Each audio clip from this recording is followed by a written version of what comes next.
I mean, every time that man, Kendrick, said, "You lied about your son. You lied about your daughter." Lied. It felt like a profound musical, spiritual whipping.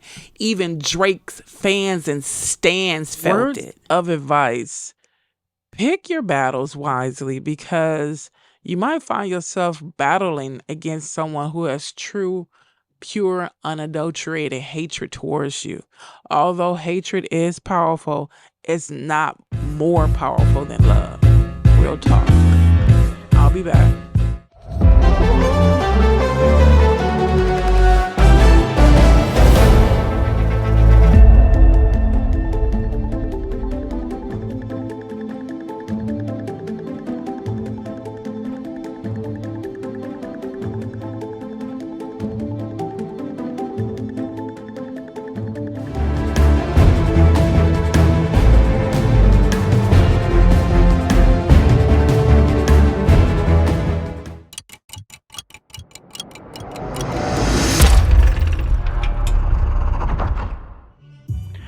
Hey, yo, everything black on the mic, 1, 2, 3. Unfortunately, rapping is not one of my fortes, but I wanted to put this video together to talk a little bit about how I felt when Aubrey, aka Drake, came out on the scene. Well, first came out on the scene. I wasn't too pleased with it. And I'll tell you why. You know, when Degrassi was popping, I never watched the show, thank God. But, you know, I know I used to see previews and clips of him, you know, being in a wheelchair. That's all I can just remember. And then next thing you know, everybody's talking about this mixtape he dropped, you know, and it was just like, what? Wasn't he just on Degrassi sitting in a wheelchair? And then from that point on, it's just like he was allowed to come in and just take over. And I thought that was ludicrous. So I'm not in the industry, but I know nowhere in the world I would have been cool with that, especially if I put in years and time and, you know, sacrifices to do this art. This is my career. This is my livelihood. And this little guy comes in, you know, straight off a Hollywood set. And, you know, you guys reigning him Prince and eventually King of Rap, which I felt is absolutely ludicrous. And who okayed that? Who sat back and okayed that? That's where it kind of made Black American men, rappers in that industry, look like, you know, they emasculated you. They really did. By letting this Canadian guy come in straight off the street, figuratively, and unassuming, other than, you know, he had a Hollywood career, acting career, and then comes in and takes over what you did for a living. You know, the hard nights and days you was hustling before you was picked up by a label. So check this out. I did some research to help me paint the picture of what I saw and how I felt about Aubrey, aka Drake. Here we go. Aubrey's father is named Dennis Graham. You know, if you didn't know, you know, Kendrick made sure we knew the guy's Drake's father's name. Thank you, Kendrick. He was a drummer for Jerry Lee Lewis. Drake is the nephew of musicians Larry Graham and Teenie Hodges. Drake's father is a Black American man who was from Memphis, Tennessee. Now, how black can you get? You know, Memphis. His mother is an educator, and she is white Jewish Canadian. His parents divorced when he was 5. He was raised primarily by his mother in Toronto in a wealthy Forest Hill neighborhood. He attended Forest Hill Public School and high school at Forest Hill Collegiate Institute, where he began acting but did not graduate. He also spent many summers with his father in Memphis, Tennessee. Now, I did a short a couple of days ago, and I expressed basically how I felt about what did I say in the short? I said something like, you know, yeah, it's being said that he grew up poor. And I'm like, how did you grow up poor when you was a whole actor, you know? And then finding out, I'm finding out, I don't know how many of you guys knew, but, his father was a part of the music industry, and his mother is a professional and educator. And then also he lived in the suburbs of Toronto. So where the poor basement,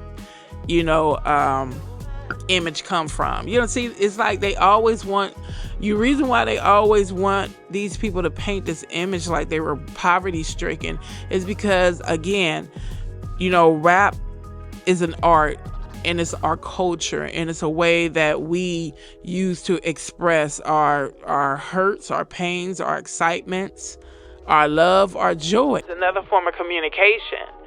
And, since our group is primarily downtrodden in this country, in order for them, people who are posers, I say, come into this industry, they have to feign like they came from a poor, dysfunctional background. And it's like tired, because in their mind, they're like, well, are you going to really accept Connor, who, family is rich or middle class, and he didn't have any struggles? Not really. You're going to be like, Connor, go on, do something else, man. We really don't want to hear you. Let's continue. So again, his father is Black American. He hails from Memphis, Tennessee. Mother's white Jewish Canadian, and they lived in white suburbia, Toronto. He spent a lot of summers with his father in Memphis. So like I said, they contrived this poor, lived in a basement image for him. It's weird. So the guy actually told me that. He told I said something back to him. I guess he didn't like it. I didn't cuss him out or try to make him look stupid. I just said, basically, do you guys even do research on these people you idolize, or you just take what they tell you and run with it? Oh, he grew up poor. What, the basement was the basement in his suburban mansion, semi-mansion? Come on, stop playing. Hey, Aubrey, a.k.a. Drake, came from a melodramatic, fantastic, unrealistic TV show. That's how the author of the article described Degrassi, the next generation. It's a running joke that says, when someone has entered puberty, they start watching Degrassi. Degrassi was a franchise that started in 1976. It's based in Canada, and it had 4 spinoffs. And Degrassi, the next generation, is what Drake played in. It ran from 2001 to 2015. And the premises was they had teen characters getting gonorrhea and being called prude princes. Graham began his acting career playing the role of Jimmy Brooks, a character in Degrassi, the next generation. In the show, Brooks is a basketball star. Wow. So stereotypical, right? Who became paralyzed from the waist down after he was shot by a classmate. If that wasn't a stigmatization, Jesus. Only black folks play basketball, only black folks get shot. What they don't broadcast often is how much violence and crime is attributed to white, poverty-stricken communities. And it's a lot. Trust. Polk County in Florida, look it up. A lot of people in Polk County, Florida, who are poor whites, that's who live there. Let's continue. The show reached its soap opera peak in 2007 when the 6th season followed the aftermath of student Rick Murray shooting Jimmy Brooks, played by Aubrey Graham, aka Drake. The violence rattles Degrassi high, but most of the season 6 early episodes revolve around controversies that teens, especially the ones in Toronto, would rarely, if ever, experience. That's the ludicrousness of it. They just wanted Toronto to look Degrassi to look so Americanized. And I mean, because there is violence in the schools. And no, it's not just black schools. So they wanted Toronto, I guess, to try to reflect America when it comes to the crazy chaos in schools.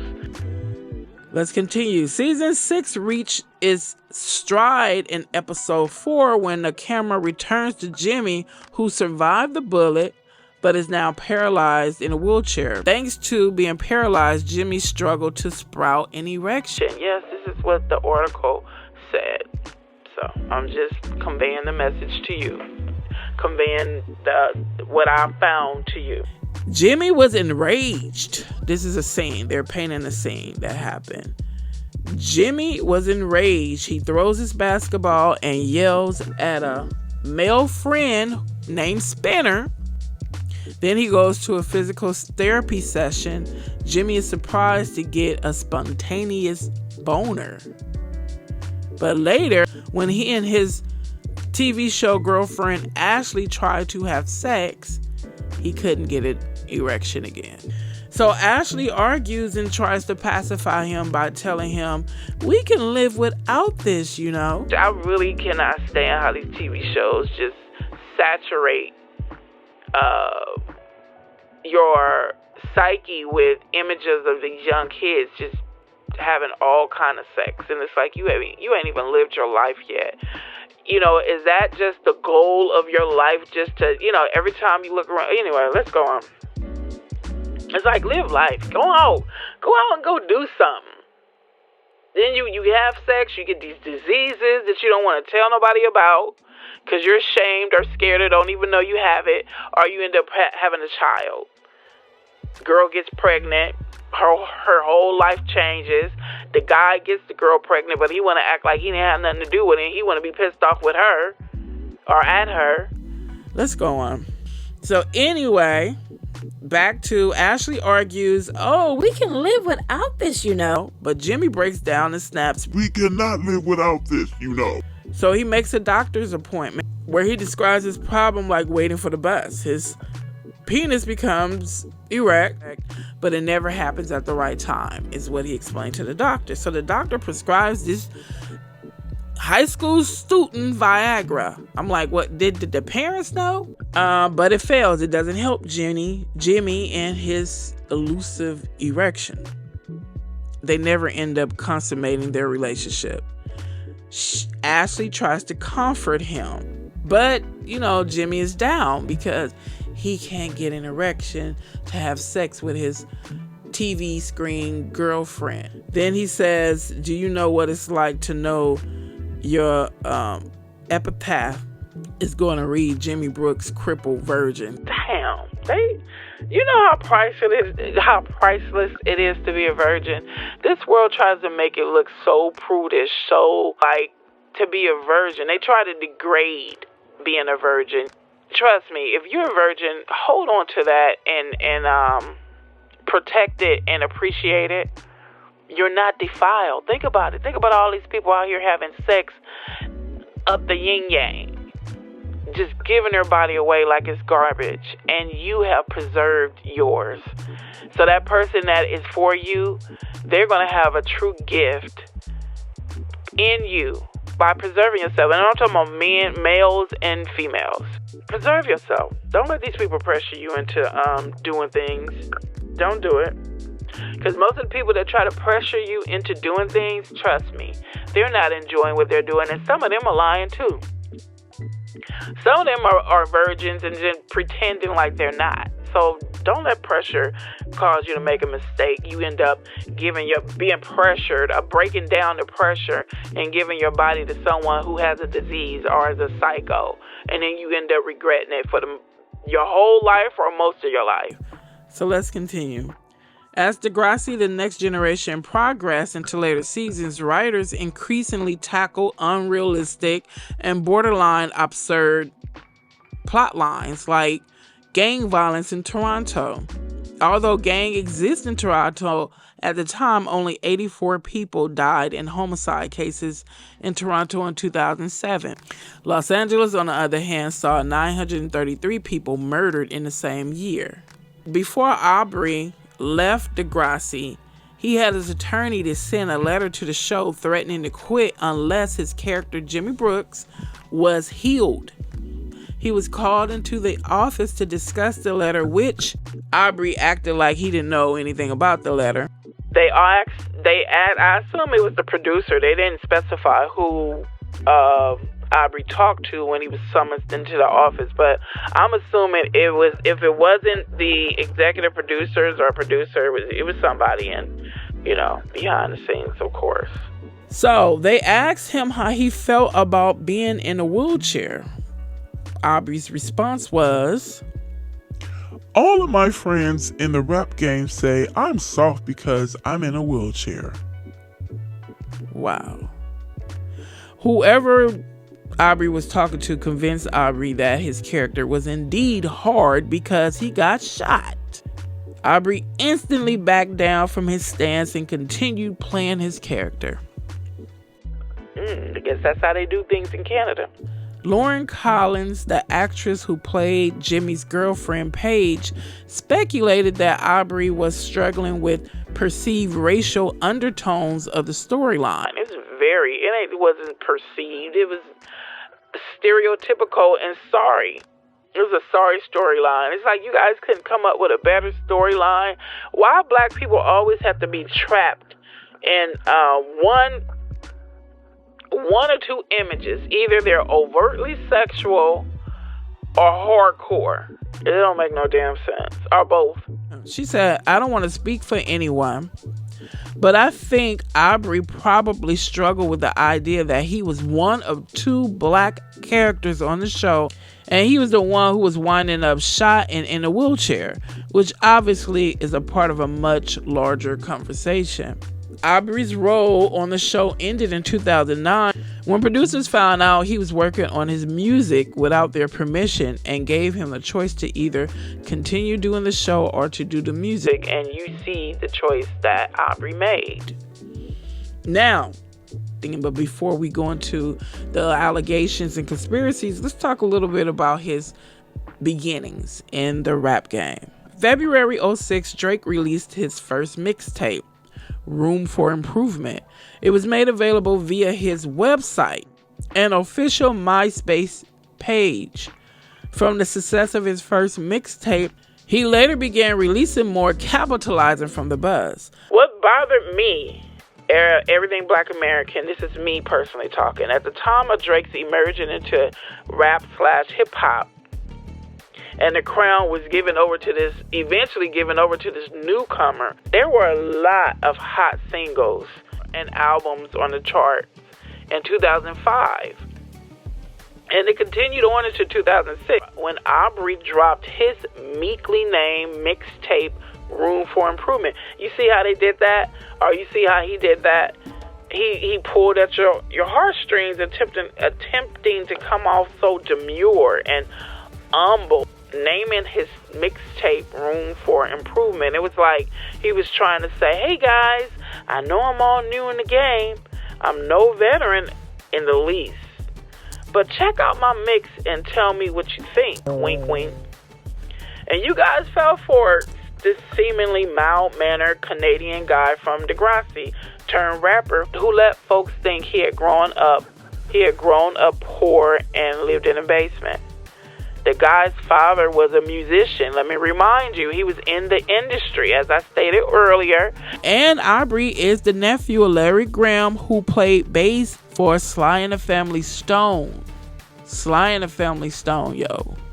And then Aubrey's father, Dennis Graham, is cousin to Teenie Hodges, who played guitar for Al Green. Al Green. Let's continue. And, like I said, the disrespect, how Drake comes off like totally oblivious to, the struggles and the hard times that those called Black Americans have in this country, or had and have in this country. It's like, but you have a whole father who's Black American and uncles and cousins. So why are you so dismissive and disrespectful? Why are you so nonchalant and display so much contempt and disrespect towards Black Americans? He spent summers with his father in Tennessee. I mean, he was in the Mecca of Black America. It's obviously something deeper there for him to feign like he is so out of touch. He chooses to be out of touch or as a part of his persona. I don't give a F, but you guys can still support me. He acts so out of touch that he don't know what not to joke about and what not to make light of. Your dad and uncle didn't teach you this, Sir Drake? Back to what bothered me about his descent into rap. Let me paint this picture for you. 2005 was the year that hip-hop officially broke into mainstream. You had 50 Cent, you had Common, you had Missy Elliott, who are said to have dropped superb albums. Then you have producers like Scott Storch, the Neptunes, just to name a couple, who practically became household names. In 2005, Houston rappers became a force to be reckoned with. You had explosive rap talent like H-Town rappers Mike Jones, Paul Wall, Slim Thug, Chamillionaire, and the trio OGB Bun released chart-climbing debut albums and continue putting Texas on the rap map. And you can't forget Southern rappers. They began the trend of whispering in their songs. Atlanta rappers Yin Yang Twins and Mississippi rapper producer David Banner both had big hits with their whisper rap songs on their studio albums. Crunk music was still rising in popularity. ATL rapper Jeezy became a new voice in trap music. Chicago's Kanye West told you he was late to registration, but he still took the reins. He also cemented his superstar status by assisting with Common's classic album B. New Orleans native Lil Wayne proved he's the best rapper alive with the Carter 2. There was Philly Beanie Siegel, showed his captivating street poet skills with his third album, The Becoming. Last but not least, the underground hip-hop scene also made its presence felt in 2005. Michigan rapper 1B Low delivered his hot album debut, Sonogram, or Sonogram. Rapper Big Pooh debuted Sleepers. Now that I painted this picture, as I said, of who was banging on the scenes in a culture purely developed from us, rap isn't intentional. Let me make this side note right quick. Rap is an intentional, specific way we taught ourselves to communicate with one another without arousing the suspicions of those who aim to decimate us. Basically, we talked in codes. We talked in a way that only we knew we understood. It was also here before rap was here, before slavery. Our people most likely realized how much we needed to disguise our communications from those who watched us more than they watched any group or any people. Rap isn't just rap. It's our way of life. Because of that, we need to begin actively guarding our priceless culture better than we've done so in the past. Let's continue. Now that I pointed out who made themselves known in a big, bold, large way in the rap game in 2005, how did this new guy from a Hollywood unrealistic TV show come in and snatch the reins, the throne from everyone, especially those who really grew up living a life that they've hardcore rapped about? How is that even possible? I know I'm not the only one who has that question. And that's where this comes in. Now let's take a deep dive into these allegations that have circulated the web for years. Let's go. These are all allegations and conspiracies. Drake is the greatest character Aubrey Graham has ever played. That's what's circulating through the grapevine. The artist we know as Drake is just an elaborate role and social experiment that the actor Aubrey Graham is playing to fool the world as one of the world's greatest entertainers that will be put into a movie one day, revealing the motive behind the move. Yeah, I don't know if I can really rock with that one, but I'm just putting it out there what they're saying, what's circulating on them webs. The next one, Drake and Diddy beefed over Cassie. The entire story about them beefing over the 0 to 100 instrumental was a cover-up from Diddy. Drake never wanted to be on No Frauds by Nicki Minaj. He intentionally gave her a bad verse, and you can tell. Nicki basically tried to use him during the beef with Remy Ma, and he didn't like that for several reasons, especially right after the Meek Mill situation. I don't know what that situation was. I didn't even look it up. If you know what that situation is, could you please write it in the comments? Thank you. Jay-Z wanted J. Cole to beef with Drake, but Cole refused to do so out of love and respect for Drake, not fear. Drake is well aware of this. It was commendable on Cole's part because he was signed to Jay-Z at the time. His music never got too much promotion after that because he pissed Jay off. It's a big reason why Drake and Cole are so close today. The next one is Drake is dangerous. These are allegations again, and conspiracies. Drake is dangerous. He has this soft reputation, so a lot of people don't consider him a threat.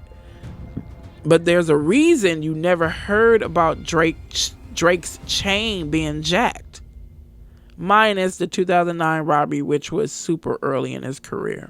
Drake's tough image has been rejected by many as fake or out of character, but you don't need to be hood to be dangerous. You just got to have money to pay others to go there for you. It's being alleged that Drake is the biggest mob boss of the industry. It's also alleged that he has crazy mob ties. It's said that Diddy was saying he wanted no beef with Drake after slapping him and seemed very scared of the boy.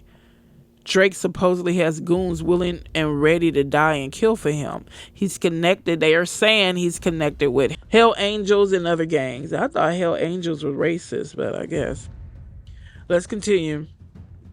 It's also being said, alleged, conspired, that Drake does some kind of magic to make his music.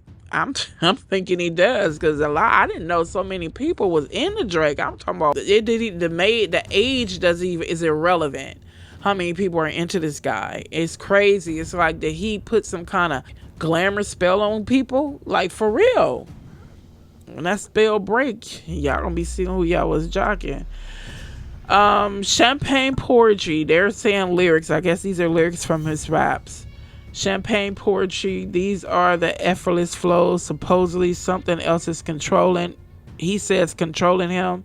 Higher powers taking a hold of him. He's possessed. You can see it under the contacts. I guess that was in something called Views. The next one is alleged.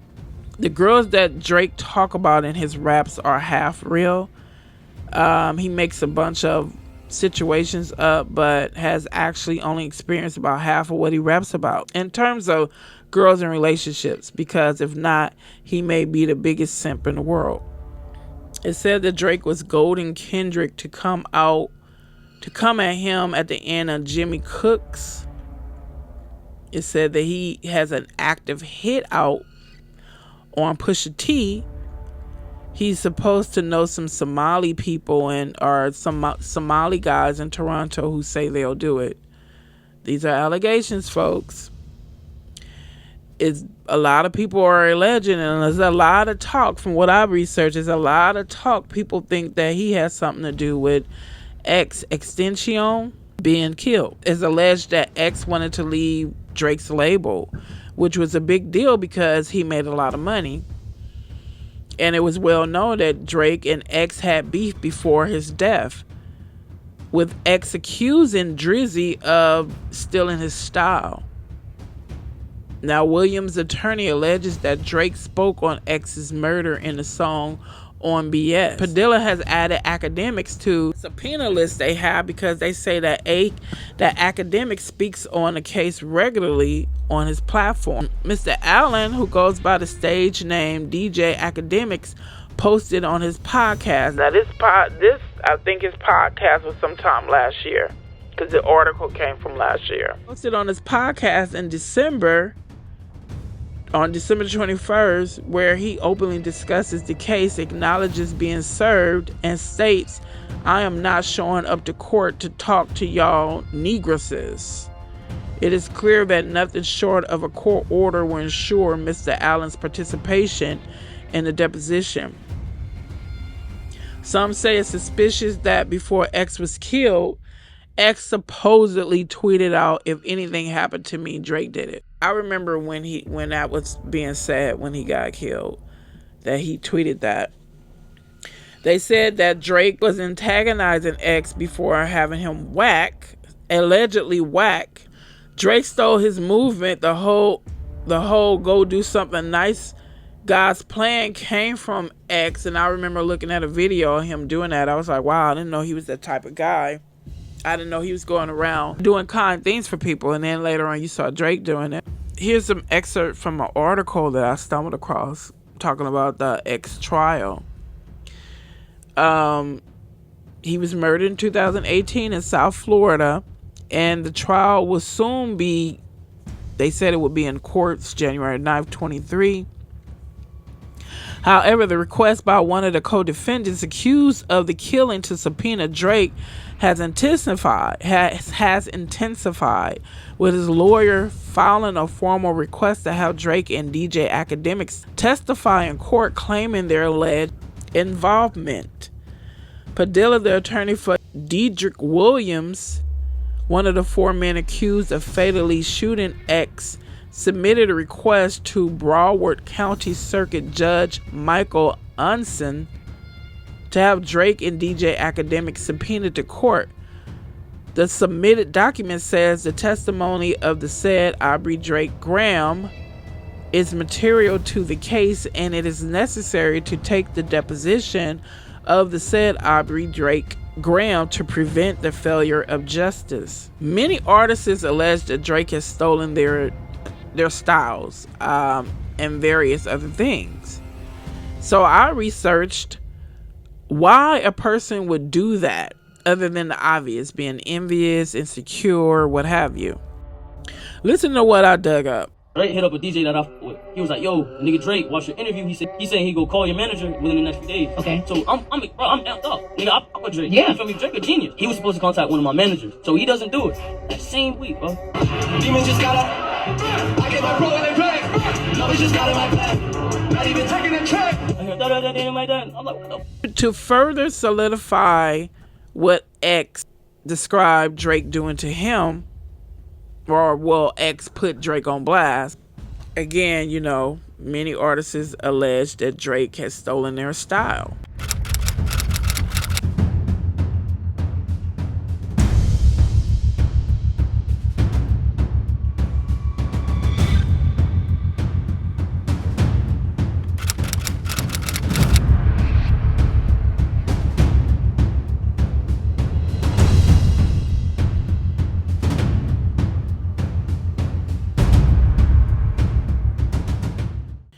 One of the 48 laws is titled Disarm and Infuriate, the mirror effect.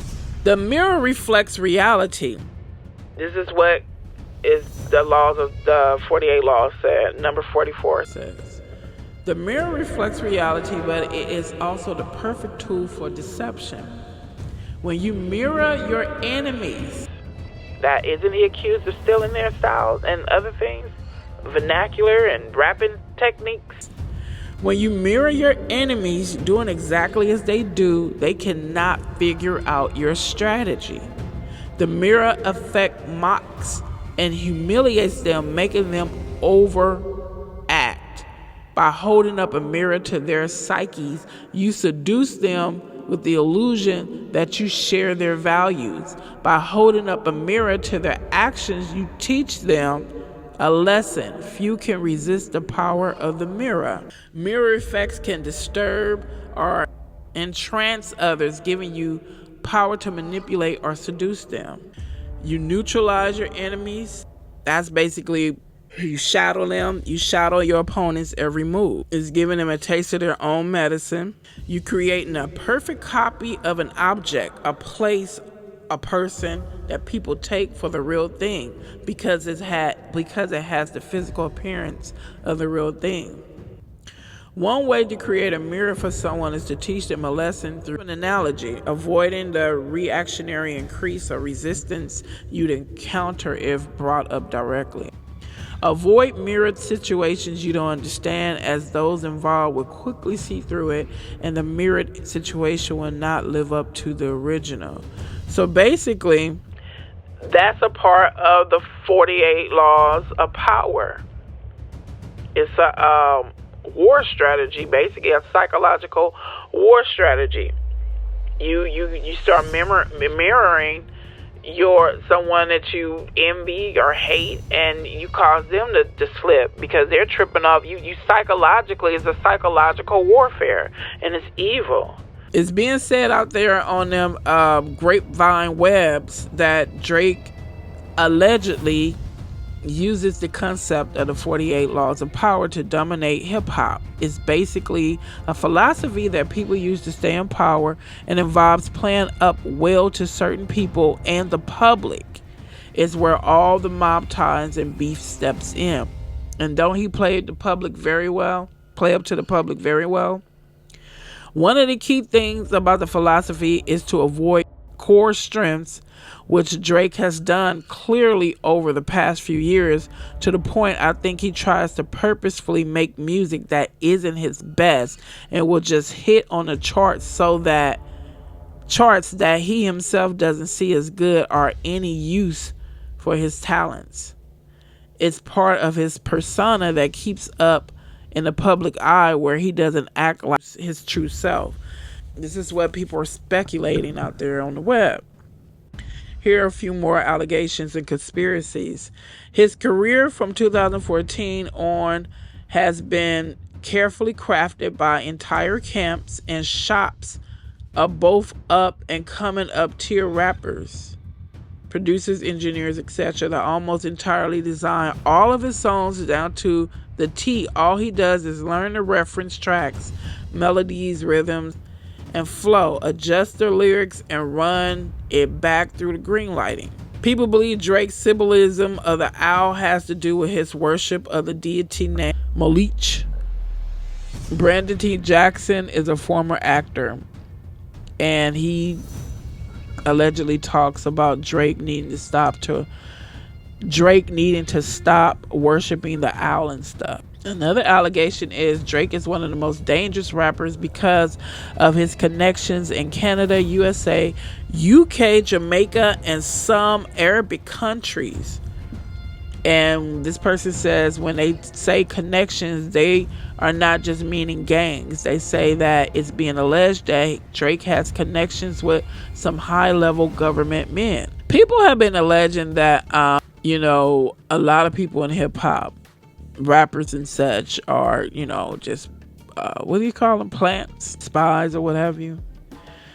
It's alleged that Drake used Rihanna and Nicki Minaj for publicity. In fact, they're saying he doesn't even like them. His heart belongs to some normal girl from Toronto who is not famous, and obviously she rejected him for another man with a normal life. And they're also saying it's alleged that he was involved with his friend's murder. The friend name is Fifth Anthony Soares. He was actually the sub mixtape cover for Dark Lane demo tapes. He got shot and killed, murdered. The murderers were never found. Drake did not speak at his funeral. It said the senior police officials are privately expressing dismay that Drake has so far ignored a homicide detective's request to encourage witnesses to step forward to help solve Soares' killing, according to Toronto Star. Here's a video that's circulating on the web. Well, actually, it came from some Toronto, I think it was Toronto Star publication of the actual shooting.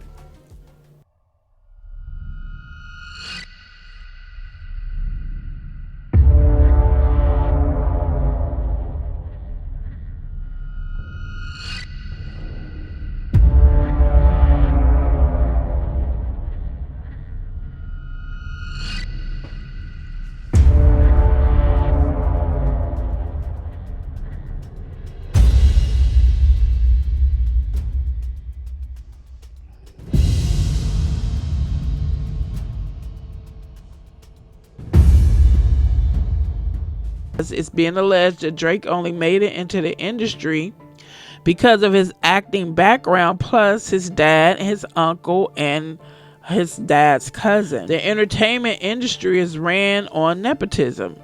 That's what they're saying. And the last alleged allegation is Drake messed with Kim. Kanye really didn't care. When Drake made it public, that's when Kanye cared. They said, it's been said, a lot of these guys in the industry share their girls. They just don't want the public to know. Well, that's about it. That's all I, really cared to look up. I think that was a lot for me to, seeing that I'm not interested in Drake at all. That was a lot for me to look that up. But it was quite interesting whether it's true or not. The last thing I want to leave off on is, even though those were a lot of allegations said about him, but just think about it. I mean, and then what I want to say about, before I say what I was going to say, what I want to say about, what's his name? Kendrick Lamar. You got to realize, and a lot of people know this, you guys who are listening to this video, some of you guys are in the industry, and you know that you guys are privy to information that a lot of us aren't. If we don't have a plug, if we don't have someone who, who confides in us or shares information to us that's going on behind closed doors, you have to know people or actually be there to hear what's going on behind the scenes. So believe that, that's what Lamar did. He was given personal information, things that are hidden from the gym pop, and he put it online. After he gave dude stern warnings, he put it online. So for him to rap about the things that he did, he obviously has to have some kind of concrete proof to prove it, or else it would be, libel. It would be slanderous. You saying these things and you can't prove it. So for him to make that bold step and come out and say those things, he obviously has evidence to prove what he said. You got a whole career and a whole family. You gonna jeopardize that over a BS beef? And those were some damning things that was said. So they're saying that this man is a genius, that he was very good in school. So I know he has sense. You don't say things like that publicly about people and you don't have proof to back it up. Just the same with Jag. I remember when she first busted out on the scenes, she said she has a lot of proof. Remember, she said she would be running them girls, sending them out to parties, to party with these celebs, these rappers and such, and they would be privately videotaping them and recording them speaking and talking about things in private, and they would bring it back to her, and other people still reach out to her giving her things and evidence and what have you. She's speaking from facts. She obviously knows what she's talking about, and she obviously has the evidence to prove it. And you think these people who had that kind of evidence, they didn't secure it very well? Like, if something happened to me type thing, I want you to blow this up around the world, let everybody know what they really did, and they want to keep hitting. So all those people were saying, oh my God, pray for them. And yeah, I pray for the ones who are telling the truth. I really pray for them. Because if you have a real relationship with God, you know for a fact prayer works. But I also know that these people there who are being put on blast and talked about, you ain't that damn stupid. Because what if they do have a system in place, put in place, where if something happens to them, boom, it's like all somebody do is got to push the red button and have everything that you want hidden and you want to be kept covered up exposed all at once. You see what Lamar just did with Drake? So imagine that on a global level. I mean, it is a global level, this beef, but just imagine everything you want hidden just exposed all at once. All right, that's all I have to say. I'm about to wrap this up. And like I said, just say a lot of these things I stumbled across are allegations, but just think about it. What if they aren't? Then all these people who's jock riding Jake or Drake, if you find out that he's actually a monster, how you gonna feel? It's like a lot of people that was jock riding Diddy, and they've been talking about Diddy since the 90s. These things is being alleged about him. They've been talking about it since the 90s. All right. Thank you for your support. I'm about to wrap this up. Thank you for your support. I appreciate it. Like, comment, subscribe. You'll help this channel out a whole lot. Share with your friends. And see you in the next video.